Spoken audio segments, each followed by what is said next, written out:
I actually made a huge mistake. I had thought that it was going to be an easier, smoother transaction if we transfer this from sub two to cash. We're doing this deal, time goes on, it takes longer than we expected.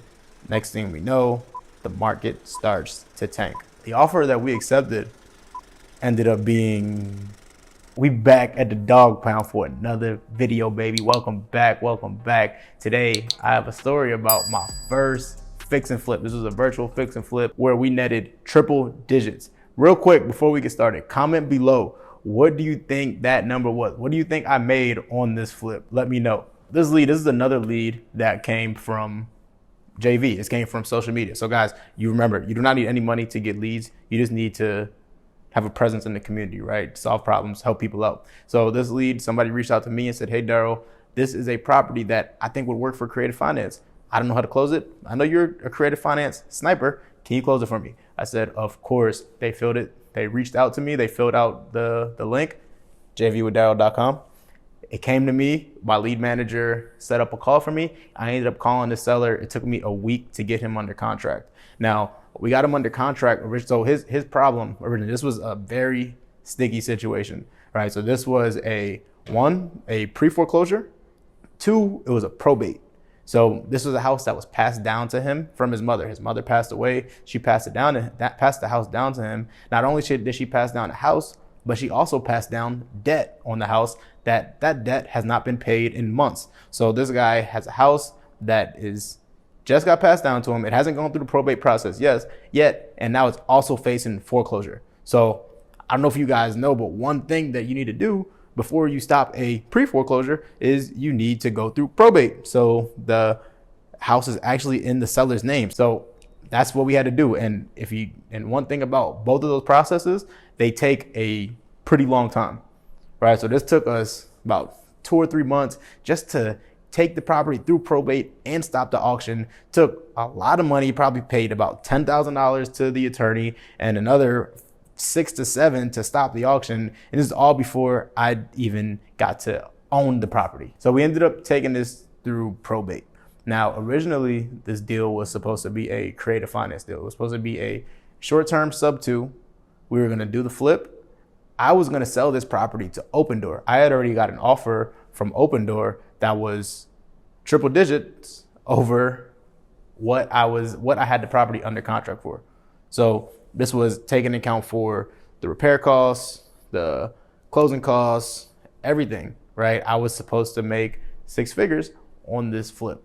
So I'm like, all day, yes. Why wouldn't this be my first flip? So we signed up for it. We took the seller through the probate process, and we were having trouble stopping the auction. So I actually made a huge mistake. I had thought that it was going to be an easier, smoother transaction if we transfer this from sub two to cash. Now, the numbers still penciled out at the time, right? So I transferred it. I said, look, I'll pay you the money up front. I'll pay you most of the money up front, and the rest we'll pay you at the end. So it kind of turned into like a mini novation agreement type of thing. Converted this from a sub two deal to a cash deal. And at the time, that worked because the market that we were in, properties were just flying off the market, over asking price. And this is in California as well. So my thought process is, bro, this is gonna fly off the shelves. I'm gonna get way more than what I'm asking for. We don't have to put that much work into it. This is gonna be an easy deal. So I'm like, great, let's just convert this to cash. The biggest difference between a sub two deal and a cash deal is now, instead of the sub two deal, instead of me just taking over that mortgage and coming in with less capital, I would only really have to come in to pay the seller a down payment, pay the closing costs, and then put the money in for the repairs, right? That's a lot less than if I transfer this to a cash deal. Now I have to come up with the money to buy the house, pay the seller, pay off the mortgage, and do the repairs, right? So not only is the amount that I'm getting loaned a lot bigger, but now my monthly payment to pay that loan back is also a lot bigger, right? So I made that mistake of not taking those numbers and doing that math and taking it into account before I switched it to cash. Now, the numbers still work, right? Even if we take into account the holding fees, the lender fees, all that good stuff, the numbers, it still made sense at the time of the market. Now we're doing this deal, time goes on, it takes longer than we expected. Next thing we know, the market starts to tank. Now, meanwhile, this is a 1,000% virtual flip on my end, right? My job was to bring the deal and bring some of the private money. And my partner's job was to be the boots on the ground, control the flip, do the design, all that good stuff that has to do with actually flipping the property. You know, so I was completely hands off on that side. They were asking me for my opinion on things, and I would give my opinion sometimes here and there, but it was 1,000% on them to do the flip, right? I wanted to just learn. I've never done a flip before. My partners who actually worked on the flip, they were the boots on the ground, they had the crews. They did an amazing job. It was a beautiful property. If you see here, the pictures, when it first started, it was a haunted house. To now, look at this thing, it's beautiful, right?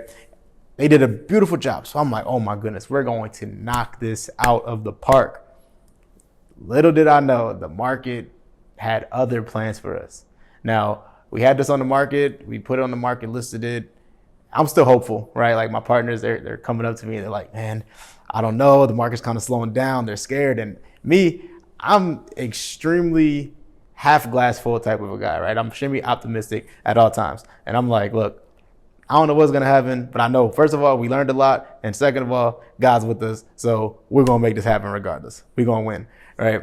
And we ended up selling the house. We ended up getting a couple offers, right? And it took us a little while to come up with, a decision, but the offer that we finally ended up accepting ended up resulting in a profit of $300. Triple digit flip. Triple digit flip. My very first flip. At first, when I was talking to my partners about this, we really didn't know what to think, right? But again, always glass half full. I was talking about how super grateful that we were because we didn't make $300 on this. We made millions of dollars based on what we learned alone, right? So the education that we got on while doing this deal was priceless, So I know myself and my partners on this deal, we'll never make some of the same mistakes that we made back then because we've learned, right? So some people may look at it as, oh, we only made $300 and we spent 6-7 months of our lives. But I look at it as we made millions of dollars of education, made millions of dollars in education, right? And we'll never make this mistake again. We can help other people not make this mistake.